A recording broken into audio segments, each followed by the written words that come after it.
لأجاريهم قلدت ظاهر ما فيهم فبدوت شخصا آخر كي أتفاخر.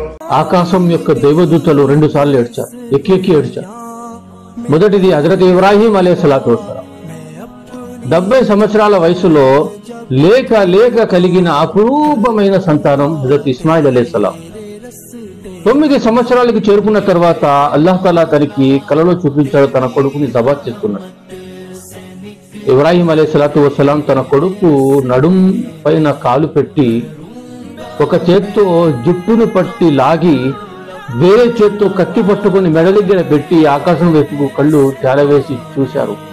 ఏడుస్తూ అన్నారు, ఏ అల్లా, నిన్ను ఇష్టపరచడానికి, నిన్ను సంతుష్టపరచడానికి నేనేం చేయడానికైనా సిద్ధం.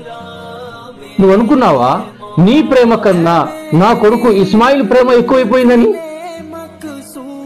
ఆ మాట అని కూడా మొదలుపెట్టేశారు. ఆ దృశ్యాన్ని చూసి ఆకాశం యొక్క దేవదూతలు ఎక్కి ఎక్కి ఏడ్చారు. రెండంటో తెలుసా, మన ప్రవక్త ముహమ్మద్ రసూలుల్లాహ్ సల్లల్లాహు తఆలా అలైహి వాలిహి వసల్లం తాయిఫ్ యొక్క నగరం ప్రయాణం చేసినప్పుడు రాళ్లతో కొట్టి కొట్టి శరీరం అంతా రక్తసిక్తం చేసేశారు. 7.5 కిలోమీటర్లు పరిగెట్టించారు. శరీరం నుంచి రక్తం జారి జారి చెప్పుల్లో చేరిపోయింది.